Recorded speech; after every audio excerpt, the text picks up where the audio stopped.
প্রতিটি নাগরিকের জন্য দেশকে নিরাপদ করতে চায় সরকার। জাতির উদ্দেশ্যে প্রধানমন্ত্রী ভাষণ, পবিত্র রমজানের শুভেচ্ছা। শীঘ্রই স্থানীয় সরকার নির্বাচন, এলজিআরডি মন্ত্রী। জুলাই হত্যার বিচার অব্যাহত থাকবে আইনমন্ত্রী। সংস্কার বাস্তবায়নে সরকার সিদ্ধান্ত না নিলে সংসদে বিরোধী দল ছেড়ে কথা বলবে না, ডাক্তার শফিক। পবিত্র রমজানের চাঁদ দেখা গেছে, আগামীকাল রোজা, কাল থেকে স্কুলে ছুটি ঘোষণা।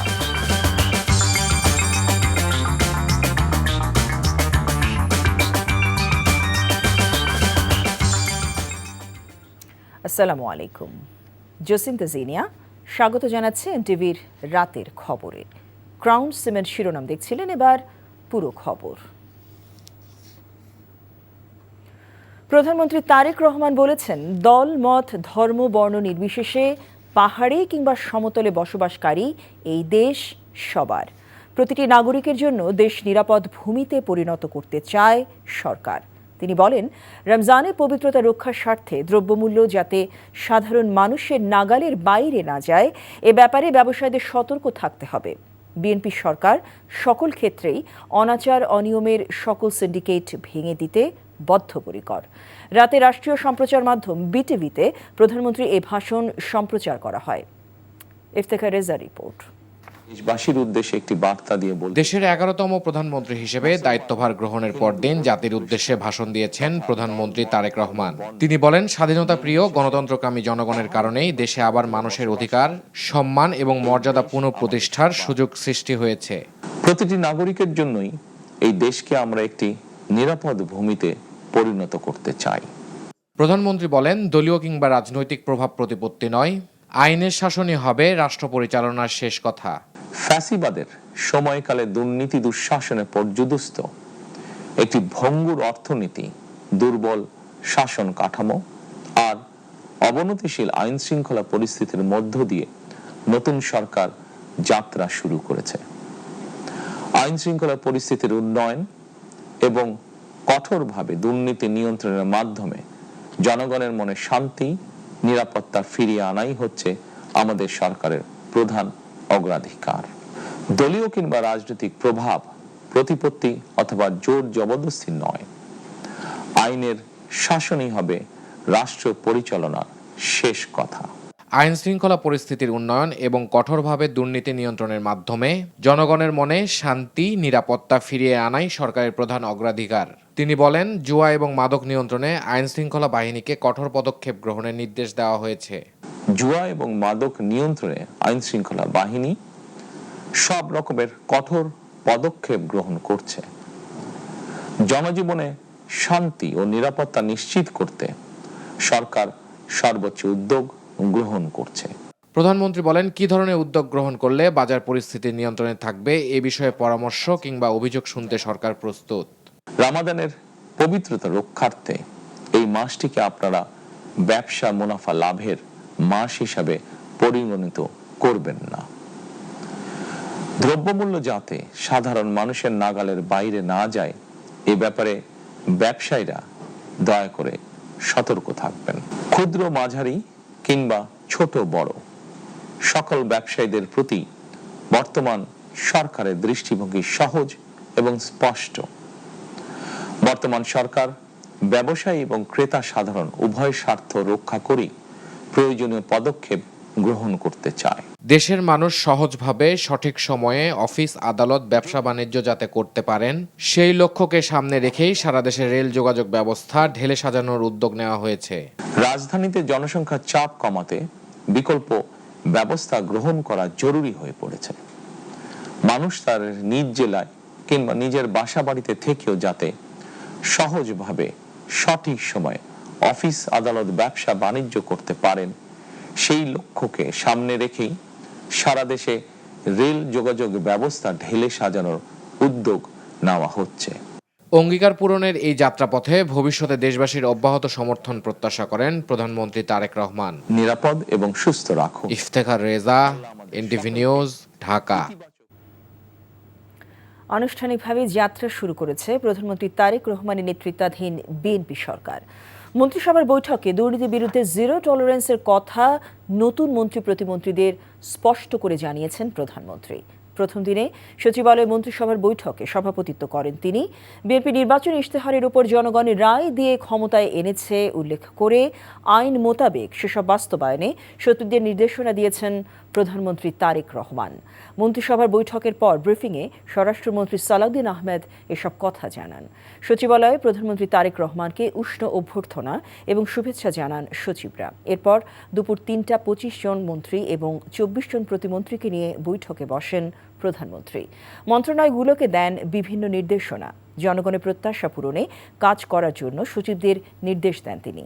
ব্রিফিংয়ে স্বরাষ্ট্রমন্ত্রী সালাউদ্দিন আহমেদ বলেন, সচিবদের অতীত কর্মকাণ্ড নয়, বরং প্রত্যেকের মেধাকে মূল্যায়ন করবে সরকার।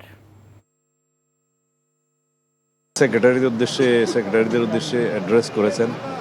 তাদেরকে তিনি বলেছেন যে জনগণ আমাদের ম্যানিফেস্টোর উপরে ম্যান্ডেট দিয়েছে, তো সুতরাং যেটা জনগণের ইচ্ছা পিপলস উইল প্রাধান্য পাবে। সরকারের সেই ম্যানিফেস্টো বাস্তবায়নের জন্য তারা আন্তরিক হবেন সে আহ্বান জানিয়েছেন এবং সবাইকে আমরা বলেছি যে কে কার কি অ্যাফিলিয়েশন আছে সেটা আমরা দেখব না, আমরা মেরিট ভিত্তিতে সবাইকে যাচাই করব।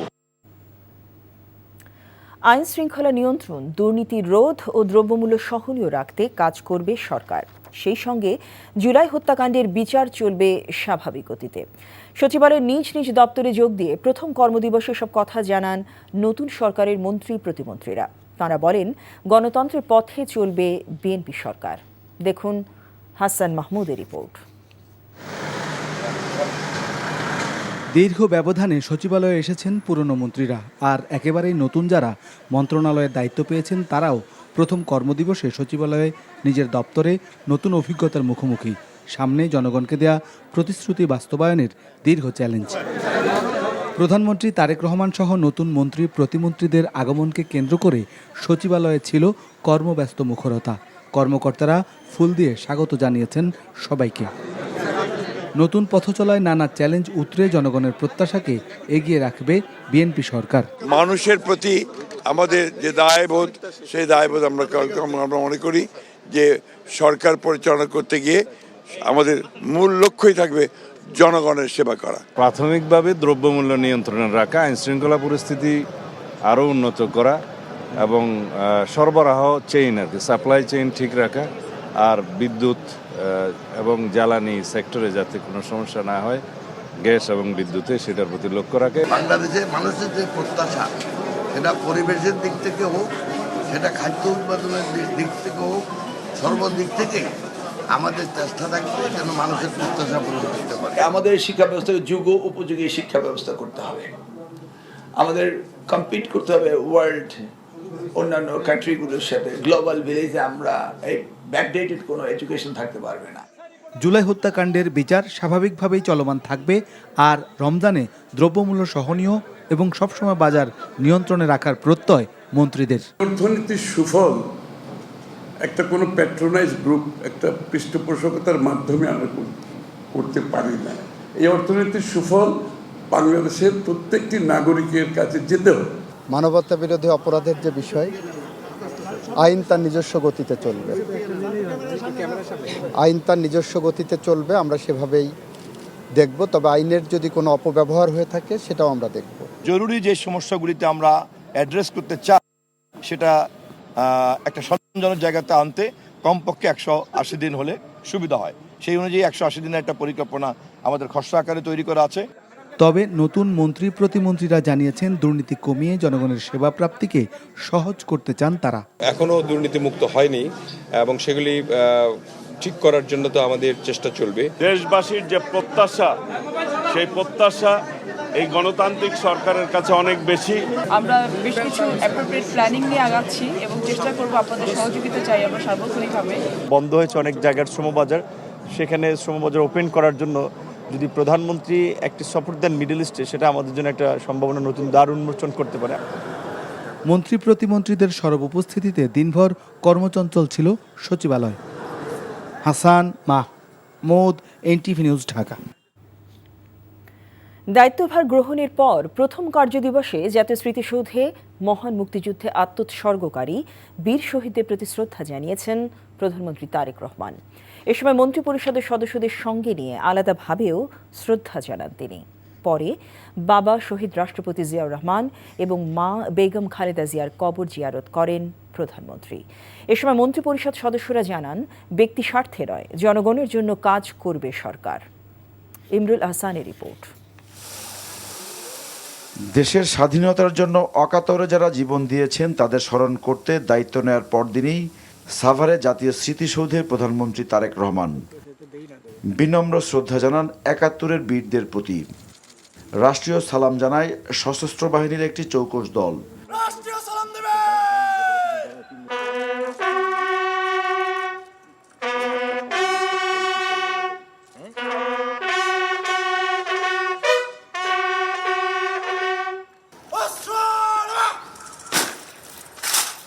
এরপর মন্ত্রিসভার সদস্যদের নিয়ে শহীদ বেদিতে শ্রদ্ধা জানান তারেক রহমান। জাতীয় স্মৃতিসৌধের পরিদর্শন বইতেও স্বাক্ষর করেন প্রধানমন্ত্রী। স্মৃতিসৌধ প্রাঙ্গণে গাছের চারাও রোপণ করেন তারেক রহমান। পরে সাংবাদিকদের আমির খসরু মাহমুদ চৌধুরী বলেন, মুক্তিযুদ্ধ ও ২৪-এর গণ অভ্যুত্থান দুটোকেই মর্যাদা দিতে চায় বিএনপি। বলেন, দেশের স্বার্থে বাংলাদেশকে গড়তে চায় নতুন সরকার। মুক্তিযুদ্ধ হচ্ছে দেশের জন্মের যুদ্ধ, আর ২৪ হচ্ছে আমাদের স্বৈরাচার নিপাতের করে একটি গণতান্ত্রিক অর্ডার ফিরিয়ে আনার যুদ্ধ। সুতরাং দুইটারই দুই ভ্যালু আছে, মূল্যবোধ আছে, দুটাকে রেসপেক্ট করতে হবে। তবে মুক্তিযুদ্ধের যার বিনিময়ে বাংলাদেশ হয়েছে, তো সেটা তো আমাদের প্রাথমিক দায়িত্ব। যে বাংলাদেশ আমরা যুদ্ধ করে করেছি, সেটাকে গড়ে তুলতে হবে জনগণের স্বার্থে, দেশের স্বার্থে, কোনো ব্যক্তির স্বার্থে, গোষ্ঠীর স্বার্থে নাই। এটাই মূল্যবোধ। সাভার থেকে ফিরে শেরেবাংলা নগরে বাবা শহীদ রাষ্ট্রপতি জিয়াউর রহমান ও মা বেগম খালেদা জিয়ার কবর জিয়ারত করেন প্রধানমন্ত্রী তারেক রহমান। পরে মন্ত্রিসভার সদস্যদের নিয়ে আলাদা শ্রদ্ধা জানান তিনি। নতুন মন্ত্রীরা বলেন, জনগণের আকাঙ্ক্ষা পূরণে কাজ করতে চান তারা। প্রেসিডেন্ট জিয়াউর রহমান খাল খনন কর্মসূচি শুরু করেছিলেন এবং দেশে একটা বিপ্লব তিনি তৈরি করেছিলেন, যেটা স্বনির্ভর বাংলাদেশ গড়ে তোলা।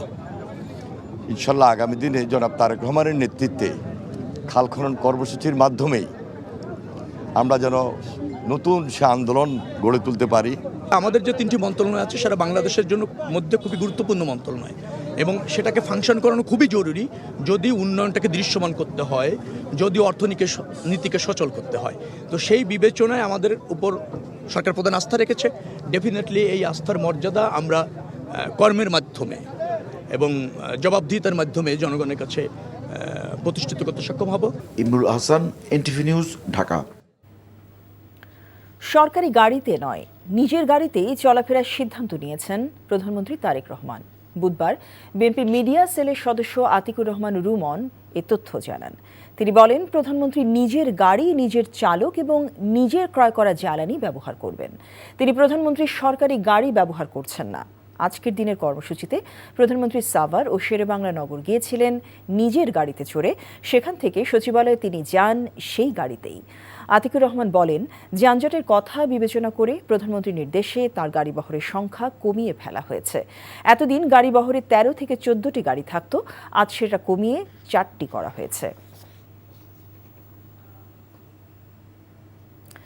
বিএনপি চেয়ারম্যান তারেক রহমানের নেতৃত্বে যাত্রা শুরু করল দেশে নির্বাচিত নতুন সরকার, যেখানে জায়গা হয়েছে 49 জন অভিজ্ঞ, মেধাবী ও তরুণ নেতৃত্বে।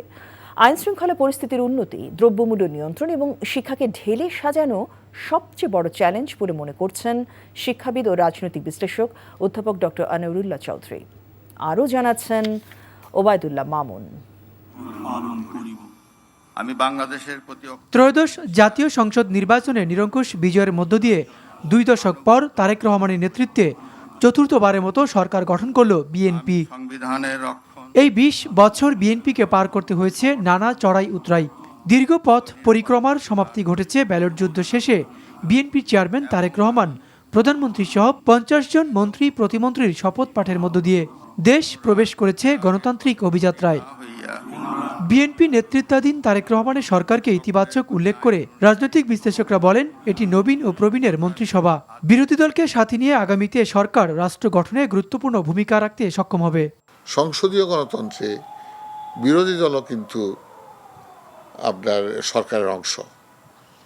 তাই বিরোধী দল জামাতে ইসলাম বা এনসিপি বা আরও যারা আছে, তারা সরকারের গঠনমূলক সমালোচনা করবে, এটা করবে, এটা সংসদীয় গণতন্ত্রের রীতি এটা। এবং এই গঠনমূলক সমালোচনার মধ্য দিয়ে রাষ্ট্রের এই গণতান্ত্রিক অগ্রযাত্রা অব্যাহত থাকবে। তবে এ সরকারের সামনে আইনশৃঙ্খলা পরিস্থিতির উন্নতি, দ্রব্যমূল্য নিয়ন্ত্রণ ও মূল্যস্ফীতির লাগাম টানা এবং দুর্নীতি রোধ করাই হবে বড় চ্যালেঞ্জ। প্রথম চ্যালেঞ্জ হলো আইনশৃঙ্খলা পরিস্থিতির উন্নতি ঘটানো। কারণ দেখেন, এই দেশের গরিব মানুষ, গ্রামের মানুষ, তারা কি চায়? তারা চায় 2 বেলা পেট ভরে ভাত খেতে, রাতে শান্তিতে ঘুমাতে। যে দ্রব্যমূল্যের ঊর্ধ্বগতি, এটা রোধ করতে হবে। এখানে মূল্যস্ফীতির হার বেশি। এই যে বাজার মূল্য কেন বাড়ে? এটা সিন্ডিকেট বাজার মূল্য নিয়ন্ত্রণ করে। এছাড়া অগ্রাধিকার ভিত্তিতে প্রথম 100 দিনের কর্মসূচি গ্রহণ করতে পারে বিএনপির এ সরকার। Obaidullah Mamun, NTV news, Dhaka. সংস্কার বাস্তবায়নে সরকার সিদ্ধান্ত না নিলে সংসদে বিরোধী দল ছেড়ে কথা বলবেন না বলে জানিয়েছেন সংসদে বিরোধী দলীয় নেতা ও জামায়াত ইসলামের আমির ডাক্তার শফিকুর রহমান। রাজধানী মিরপুরের মণিপুর স্কুল সংলগ্ন এলাকায় পরিচ্ছন্নতা কর্মসূচিতে অংশ নিয়ে তিনি এ কথা বলেন। সাংবাদিকদের প্রশ্নের জবাবে জামায়াত আমির বলেন, জুলাই সনদের ভিত্তিতে গণভোটে জনরায় এসেছে। এ রায় বাস্তবায়নে ও সংস্কার উপেক্ষা করার সুযোগ নেই। সংস্কার বিষয়ে বর্তমান সরকারের ভূমিকার সমালোচনা করে তিনি আরও বলেন, জুলাই সনদের আলোকে সংস্কার বাস্তবায়ন করা সরকারের পবিত্র দায়িত্ব। এ দায়িত্বে অবহেলা করার সুযোগ নেই। সরকার যদি সংস্কার বাস্তবায়নে অবহেলা করে, তাহলে বিরোধী দল হিসেবে জামায়াত সহ 11 দলীয় জোটের সংসদ সদস্যরা তার সমালোচনা করবেন। সংস্কার প্রশ্নে কোনো আপোষ করা হবে না বলেও জানান জামায়াত আমির। আমরা সংসদে গিয়ে দেশের জন্য ভালো কিছু করতে চাই ইনশাআল্লাহ, আর সংস্কারের মাধ্যমে সমাজের আবর্জনা দূর করতে চাই। এই আবর্জনা রাস্তার ময়লা, ড্রেইনের ময়লা, ছড়ার ময়লা থেকে শুরু করে মানুষের মনের আবর্জনা আমরা দূর করতে চাই। জুলাইয়ের আকাঙ্ক্ষার ভিত্তিতে যে সমস্ত সংস্কার প্রস্তাব সামনে এসেছে, এই সবগুলা বাস্তবায়ন করা হবে এই সংসদের পবিত্র দায়িত্ব। যদি সরকারি দল উদ্যোগ নেয়, আমরা বিরোধী দল হিসাবে সর্বাত্মক সহযোগিতা করব। সরকার যদি উদ্যোগ না দেয়, তাহলে আমরা জনগণের হয়ে সেখানে কথা বলব। দেশের আকাশে পবিত্র রমজান মাসের চাঁদ দেখা গেছে। আগামীকাল বৃহস্পতিবার থেকে রোজা শুরু হবে। রাতে এশার নামাজের সঙ্গে তারাবি নামাজ আদায় করেছেন ধর্মপ্রাণ মুসল্লিরা। জাতীয় মসজিদ বায়তুল মোকাররমে রাত 8টায় তারাবির নামাজ পড়ানো হয়। সেই সঙ্গে ভোর রাতে রোজা রাখার নিয়তে সেহরি খাবেন মুসলমানরা। উল্লেখ্য, দীর্ঘ 11 মাসের পাপ পঙ্কিল থেকে মুক্ত হওয়ার অপূর্ব সুযোগ এনে দেয় এই রমজান। এ মাসে একটি ফরজ আমলের মূল্য অন্য সময় 70টি ফরজ আমলের সমপরিমাণ। সন্ধ্যায় বায়তুল মোকাররম মসজিদে ইসলামিক ফাউন্ডেশন মিলনায়তনে জাতীয় চাঁদ দেখা কমিটির সভায় আগামীকাল থেকে রোজা শুরু হওয়ার ঘোষণা দেওয়া হয়।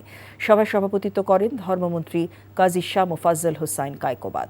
পবিত্র রমজান মাসের চাঁদ দেখা সম্পর্কে সকল জেলা প্রশাসক, ইসলামী ফাউন্ডেশনের প্রধান কার্যালয়, বিভাগীয় জেলা কার্যালয়সমূহ, বাংলাদেশ আবহাওয়া অধিদপ্তর এবং মহাকাশ ও গবেষণা এবং দূর অনুধাবন প্রতিষ্ঠান হতে প্রাপ্ত তথ্য নিয়ে পর্যালোচনা করে দেখা যায় যে বাংলাদেশের আকাশে পবিত্র রমজান মাসের চাঁদ দেখা দিয়েছে। আমাদের সকলের ন্যাক আমল সহ কবুল করুক, আমাদের ন্যাক মকসুদকে পুরা করুক। আল্লাহ পাক যে উদ্দেশ্যে, যেই কারণে আমাদেরকে সরকার নিয়েছেন, সেই কারণ হলো দেশের মানুষের খেদমত করা, দেশ থেকে দুর্নীতি দূর করা, দেশ থেকে অন্যায় অত্যাচার অবিচার জুলুম নির্যাতন দূর করা। কাল পবিত্র রমজান উপলক্ষে দেশের সরকারি প্রাথমিক বিদ্যালয়, সরকারি বেসরকারি নিম্ন মাধ্যমিক এবং মাধ্যমিক বিদ্যালয়গুলোতে ছুটি ঘোষণা করা হয়েছে। বুধবার শিক্ষা মন্ত্রণালয় এবং প্রাথমিক ও গণশিক্ষা মন্ত্রণালয় 2026 সালের শিক্ষাবর্ষের সংশোধিত ছুটির তালিকা এবং শিক্ষাপঞ্জি নির্ধারণ করেছেন, যেখানে এই ছুটির বিষয় উল্লেখ রয়েছে। পরে মন্ত্রণালয় এ সংক্রান্ত 2টি পৃথক প্রজ্ঞাপন জারি করে। প্রজ্ঞাপন অনুযায়ী পবিত্র রমজান, শ্রী শ্রী হরিচাঁদ ঠাকুরের আবির্ভাব, শবে কদর, জুমাতুল বিদা, ঈদুল ফিতর, স্বাধীনতা ও জাতীয় দিবস উপলক্ষে 19 ফেব্রুয়ারি থেকে আগামী 26 মার্চ পর্যন্ত ছুটি থাকবে।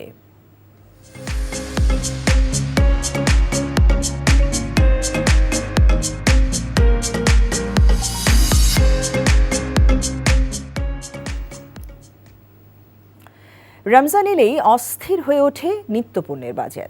এবারও নেই ব্যতিক্রম। বেড়েছে বেশ কয়েকটি ভোগ্যপণ্যের দাম। বিশেষ করে ইফতারের অন্যতম অনুষঙ্গ লেবুর দাম আকাশ ছোঁয়া, শসা এবং বেগুনের বাড়তি দাম অস্বাভাবিক। পণ্যের সরবরাহ কম আর ক্রেতাদের অতিরিক্ত পণ্য কেনার প্রবণতার অজুহাত বিক্রেতাদের। বাজার সহনীয় রাখতে সরকারের সঠিক তদারকির দাবি ভোক্তাদের। আরাফাত ইসলামের রিপোর্ট। রোজাকে কেন্দ্র করে বেড়েছে ভোগ্যপণ্যের দাম। লেবুসহ কয়েকটি পণ্যের দাম যেন আকাশ ছুঁয়েছে এবার। রাজধানীর কারওয়ান বাজারে গিয়ে দেখা যায় পর্যাপ্ত সরবরাহ থাকার পরও বেড়েছে বেশ কিছু সবজির দাম।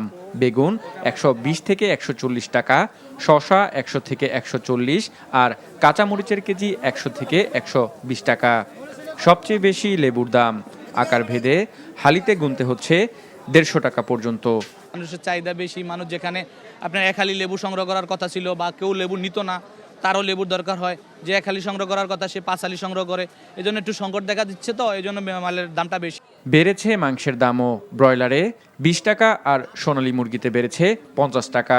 কেজিতে 50 টাকা বেড়ে খাসির মাংস 1250 আর গরুর মাংস বিক্রি হচ্ছে 700 থেকে 800 টাকায়। 680 থেকে 700 টাকা কেজি আজকে দেশি মুরগির দাম। ব্রয়লার এখন আজকে বাজার হলো 200 থেকে 220 টাকা কেজি। তারপর সোনালী হলো আজকে 320 থেকে 350 টাকা কেজি আজকে বাজার। গাবতলী হাটের ভিতরে এক একটা গরুর প্রতি 10 থেকে 12,000 15,000 টাকা দাম বাড়তি, যার কারণে আমরা বাড়তি দামে আনছি, একটু বাড়তি দামে বেচতেছি। ইফতারের অন্যতম অনুষঙ্গ খেজুরের দামও বেড়েছে। ক্রেতাদের অভিযোগ, সংযমের মাসের পণ্যের দামে অসংযমী আচরণ করছে ব্যবসায়ীরা। মুনাফাখোর চক্রের লাগাম টানতে সরকারকে কঠোর হওয়ার দাবি ভোক্তাদের। খেজুরের দাম লাস্ট উইকে যেরকম ছিল, এখন মনে হচ্ছে যে রমজানের আগের দিন আমার কাছে মনে হচ্ছে এজন্য মূল্যটা আগের চেয়ে বৃদ্ধি পেয়েছে। যারা বিক্রেতা তাদেরও আসলে দোষ না, মেন জায়গা থেকেই হয়তো সিন্ডিকেটটা চলে আসছে। সরকারের প্রতি আহ্বান যাতে রমজান মাসে স্থিতিশীল থাকে এবং কম দাম থাকে, যাতে আমরা আমাদের মতন গরিব যারা যারা সুন্দরভাবে কিনে খাইতে পারে। আরাফাত ইসলাম, এনটিভি নিউজ, ঢাকা। ইফতারের অন্যতম অনুষঙ্গ খেজুর আমদানিতে 50%-এরও বেশি শুল্ক কমায় বাজারে কমেছে পণ্যটির দাম। এতে কিছুটা স্বস্তিতে সাধারণ মানুষ। আমদানিকারকরা জানিয়েছেন, খরচ কমায় এবার মধ্যপ্রাচ্য থেকে আমদানি হয়েছে পর্যাপ্ত পরিমাণ খেজুর। বাজারেও বেড়েছে খেজুরের সরবরাহ। বিক্রেতারা বলছেন, গত বছরের তুলনায় বেশিরভাগ খেজুরের দাম কমেছে কেজিতে 20 থেকে 50 টাকা। সেলিম মালিকের রিপোর্ট। রমজানে খেজুরের বাজারে সরবরাহ স্বাভাবিক রাখার পাশাপাশি দাম নিয়ন্ত্রণে গত ডিসেম্বরে আমদানিতে বড় শুল্ক ছাড় দেয় জাতীয় রাজস্ব বোর্ড এনবিআর। শুল্ক এক লাফে 25% থেকে কমিয়ে নির্ধারণ করা হয় 15%। এছাড়া চলতি অর্থ বছরের বাজেটে আমদানি পর্যায়ে অগ্রিম আয়কর 10% থেকে নামিয়ে 5% নির্ধারণ করা হয়। এমন কর ছাড়ে কম খরচে মধ্যপ্রাচ্য থেকে খেজুর আমদানি বেড়েছে। আমাদের এলসি করার কোনো সমস্যা হচ্ছে না, সাপ্লাই চেনও ভালো আছে। এখন আমাদের আমদানি যা প্রয়োজন আমরা ততটুকু আমরা আমদানি করতে পেরেছি। গত বছর যে পরিমাণ আমদানি ছিল তার সাথে এই বছর 20% বেশি, আর পাবলানে যথেষ্ট পরিমাণ মাল আছে। রাজধানীর বাদামতলীর আড়তদাররা বলছেন, এবার খেজুরের সরবরাহ ভরপুর, রমজানে কোনো সংকট হবে না। রমজানের মধ্যে কোনো খেজুরের দাম বাড়ার কোনো সম্ভাবনা নেই, আমাদের পর্যাপ্ত পরিমাণ খেজুর আছে। এখন বর্তমানে যে দাম আছে রমজানে এই দামই থাকবে, কারণ খেজুর আসতেছে, তো সরকার এখন ব্যাট কমাই দিয়েছে না, অনেক খেজুর আসতেছে। এদিকে খুচরা বাজারে গত বছরের তুলনায় কেজি প্রতি খেজুরের দাম কমেছে বেশ খানিকটা। বড় খেজুর ছিল আপনার ধরেন 480, এখন 450 টাকা পাওয়া যাচ্ছে। ধরেন আজ ছিল 1000 টাকা, এখন 950 টাকা। মেজুল আছে আপনার 1400 টাকা, সেই খেজুর আপনি 1350 টাকা পাচ্ছে। পার কেজিতে 50 টাকা, 20 টাকা, 30 টাকা কমছে। বাজার বিশ্লেষকরা বলছেন, সরবরাহ পর্যাপ্ত থাকার পরও নজরদারির দুর্বলতায় সুযোগ নিতে পারে অসাধু ব্যবসায়ী চক্র। পণ্য চাহিদা বেড়ে যাওয়ার ফলে অনেক ক্ষেত্রেই সাপ্লাইটাকে নিয়ন্ত্রণ করা হবে, অর্থাৎ সাপ্লাইটাকে সীমিত করে আপনার বাজারটাকে আরও অস্থির করে দেওয়া হবে, এবং সেটা কিন্তু অলরেডি পায়তারা চলছে। সিন্ডিকেট করে বাজার অস্থির করে তোলার চেষ্টা করা হলে কঠোর ব্যবস্থা নেওয়ার হুঁশিয়ারি জানিয়েছে জাতীয় ভোক্তা অধিকার সংরক্ষণ অধিদপ্তর। আমদানিকৃত যে খেজুর সেটা যাতে কোনো ধরনের কৃত্রিম সংকট তৈরি করতে না পারে, আমদানিকৃত পণ্যের গায়ে যে দেশ থেকে আমদানি করা হচ্ছে সেই দেশের সিল, এবং যারা আমদানিকারক তাদের যাতে সিল থাকে, এবং যাতে আমরা সঠিক মূল্যে উপযুক্ত সেবাটা নিশ্চিত করতে পারে। এই ক্ষেত্রে আমাদের মনিটরিং টিম থাকবে। আমরা বিভিন্ন ইন্টেলিজেন্স থেকেও বিভিন্ন সময় রিপোর্ট পাই এবং রিপোর্টের প্রেক্ষিতে সাথে সাথে কিন্তু আমাদের কার্যক্রম চলে। এইবারও এটার কোনো ব্যত্যয় হবে না। দেশে সারা বছর খেজুরের চাহিদা 1 লাখ টনের কাছাকাছি। এর মধ্যে রমজানি চাহিদা 60 থেকে 70 হাজার টন। সেলিম মালিক, এনটিভি নিউজ, ঢাকা। জুলাই হত্যাকাণ্ডে সজীব ওয়াজেদ জয় এবং জুনায়েদ আহমেদ পলকের বিরুদ্ধে করা মামলায় সূচনা বক্তব্য শেষ হয়েছে। এই মামলার সাক্ষ্য গ্রহণ শুরু হবে 25 ফেব্রুয়ারি। এদিকে জুলাই হত্যাকাণ্ডে ওবায়দুল কাদেরের মামলায় শহীদ শরীফ ওসমান হাদির লিখিত জবানবন্দি সাক্ষ্য হিসেবে গ্রহণ করছে ট্রাইব্যুনাল। চিফ প্রসিকিউটর জানান, আইনের ধারা অনুযায়ী এ সাক্ষ্য গ্রহণ করেছেন প্রসিকিউশন। এদিকে আওয়ামী লীগ সরকারের আমলে সংঘটিত শতাধিক গুম খুনের মামলায় সাক্ষ্য দেয়া সাবেক সেনাপ্রধান ইকবাল করিম ভূঁইয়াকে জেরা করেছেন জিয়াউল আহসানের আইনজীবীরা। বুধবার আন্তর্জাতিক অপরাধ ট্রাইব্যুনাল 1 এর বিচারিক প্যানেলে এ জেরা হয়েছে। গত 8 ফেব্রুয়ারি শুরু হওয়া জবানবন্দিতে জিয়াউল আহসান সহ আওয়ামী লীগের আমলে সেনা সদস্য ও র্যাবের গুম খুনের সংস্কৃতি তুলে ধরেন তিনি। আজকে আমরা কোনো সাক্ষী উপস্থাপন করিনি, কারণ আজকে মৃত মানুষের জবানবন্দি। আগামী 25শে ফেব্রুয়ারি আসামি সজীব ওয়াজেদ জয় এবং জুনায়েদ আহমেদ পলকের বিরুদ্ধে যে মামলার সেটার প্রথম সাক্ষ্য অনুষ্ঠিত হবে। শহীদ ওসমান হাদি তার যে সাক্ষ্য তিনি তদন্তকারী কর্মকর্তার কাছে দিয়েছিলেন, আমাদের আইনের 19 ধারায় একটা বিধান রাখা হয়েছে যে যদি কোনো সাক্ষীর এরকম বক্তব্য তদন্তকারী কর্মকর্তার কাছে দেয়া থাকে কিন্তু পরবর্তীতে তার পক্ষে আর কখনো সাক্ষ্য গ্রহণের জন্য আদালতে উপস্থিত হওয়া সম্ভব না হয়, তাহলে আদালত তার সেই বক্তব্যকে সত্য বক্তব্য হিসাবে গ্রহণ করতে পারেন। সেই কারণে উক্ত ধারার অধীনেই আমরা সেই অ্যাপ্লিকেশনটা দিয়েছিলাম, আদালত সেটা মঞ্জুর করেছেন। জুলাই জাতীয় সনদ অবৈধ ও সংবিধানের সঙ্গে সাংঘর্ষিক ঘোষণা নির্দেশনা চেয়ে রিট দায়ের করা হয়েছে। রিটে জুলাই জাতীয় সনদের কার্যকারিতা স্থগিত চাওয়া হয়েছে। আজ সুপ্রিম কোর্টের আইনজীবী অ্যাডভোকেট ইউনুস আলী আকান্থ জনস্বার্থে এই রিট দায়ের করেন। মন্ত্রিপরিষদ সচিব, আইন সচিব, জাতীয় ঐকমত্য কমিশন, প্রধান নির্বাচন কমিশনার সহ সংশ্লিষ্টদের রিটে বিবাদী করা হয়েছে। আগামী সপ্তাহে বিচারপতি রাজিক আল জলিলের নেতৃত্বাধীন হাইকোর্ট বেঞ্চে রিট আবেদনটির উপর শুনানি হতে পারে বলে জানান আইনজীবী। এদিকে গত 12 ফেব্রুয়ারি অনুষ্ঠিত হওয়া গণভোটের বৈধতা চ্যালেঞ্জ এবং 13 ফেব্রুয়ারি গণভোটের ফল বাতিল চেয়ে মঙ্গলবার হাইকোর্টে রিট দায়ের করা হয়। সুপ্রিম কোর্টের আইনজীবী ABM আতল মজিদ তৌহিদ জনস্বার্থে এই রিট দায়ের করেন। হঠাৎ করেই ঢাকা এসেছেন 2014 বিশ্বকাপ জয়ী জার্মানি মিডফিল্ডার মেসুত ওজিল। বিকেলে তিনি ঢাকা বিশ্ববিদ্যালয়ে পৌঁছলে তাকে স্বাগত জানান ডাকসুর ভিপি সাদিক কায়েম। রোহিঙ্গা শরণার্থী ক্যাম্প পরিদর্শন সহ বিভিন্ন জনকল্যাণমূলক কাজে বাংলাদেশে এসেছেন সাবেক তারকা এই ফুটবলার। তুরস্ক সরকারের আওতাধীন টিকা নামের একটি প্রজেক্ট শহীদ মুর্তুজা মেডিকেল সেন্টারের বেশ কিছু উন্নয়নমূলক কাজে সহযোগিতা করছে। এই উন্নয়ন প্রকল্পের উদ্বোধনের জন্যই মূলত বাংলাদেশে এসেছেন মেসুত ওজিল। তার সঙ্গে এসেছেন তুরস্কের প্রেসিডেন্ট রিসেপ তাইপ এরদোয়ানের ছেলে।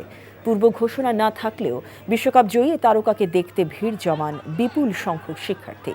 তবে তার আগমন সম্পর্কে অবগত নয় বাংলাদেশ ফুটবল ফেডারেশন।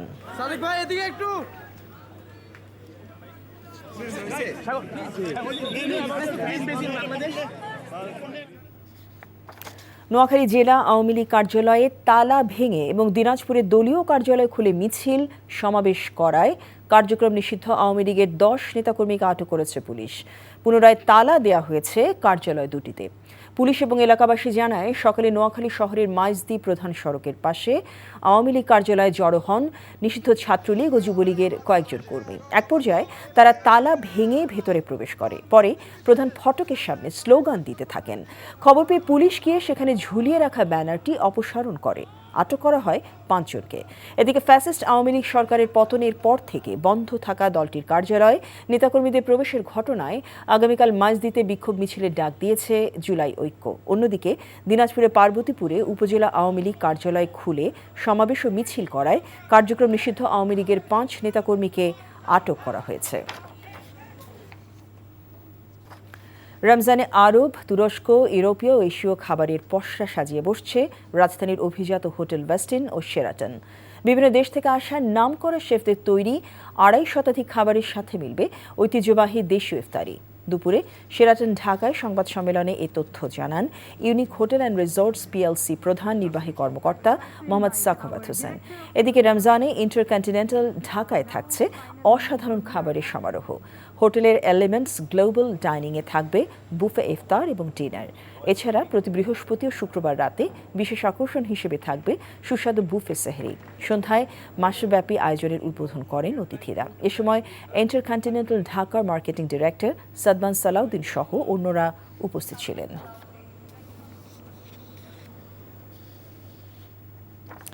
আবারও পেছালো অমর 21শে বইমেলা। 20 ফেব্রুয়ারি হওয়ার কথা থাকলেও আজ নতুন সিদ্ধান্ত, মেলা হবে 25 ফেব্রুয়ারি। সন্ধ্যায় বাংলা একাডেমিতে সংস্কৃতিমন্ত্রী নিতাই রায় চৌধুরীর সভাপতিত্বে অনুষ্ঠিত সভায় প্রকাশকদের সাথে বসে এ সিদ্ধান্ত নেওয়া হয়। মেলার উদ্বোধন করবেন প্রধানমন্ত্রী তারেক রহমান। প্রকাশকদের দাবির পরিপ্রেক্ষিতে এবারে মেলায় স্টল দিতে হবে না কোনো ফি।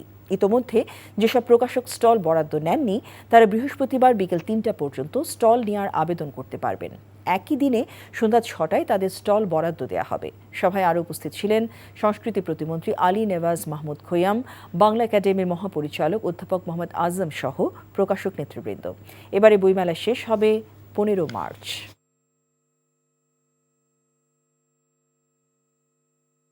তারিখে বইমেলার উদ্বোধন হবে 21 তারিখের পরিবর্তে, যেহেতু 21 তারিখের মধ্যে সম্পন্ন হলো না। সরকার প্রধান মাননীয় প্রধানমন্ত্রী উপস্থিত থাকবেন বলে আমরা আশা করি। আমরা অলরেডি অফিসিয়াল চিঠি পাঠানোর ব্যবস্থা করি।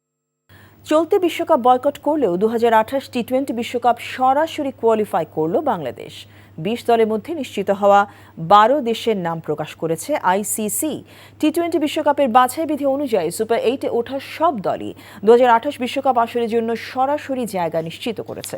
যে তালিকায় আছে Bharat, Pakistan, Sri Lanka, Zimbabwe, West Indies, England এবং দক্ষিণ আফ্রিকা।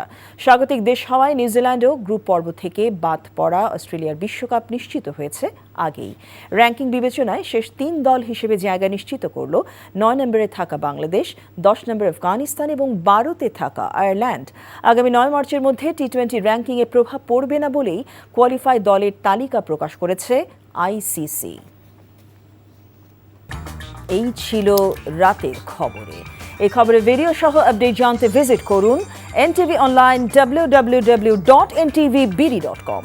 এছাড়াও এনটিভি জনপ্রিয় সব অনুষ্ঠান ও খবরের আপডেট জানতে ভিজিট করুন আমাদের ইউটিউব ভেরিফাইড ফেসবুক পেজ। রাত 1টায় মধ্যরাতের খবর দেখার আমন্ত্রণ রইল। সবাইকে ধন্যবাদ। শুভরাত্রি।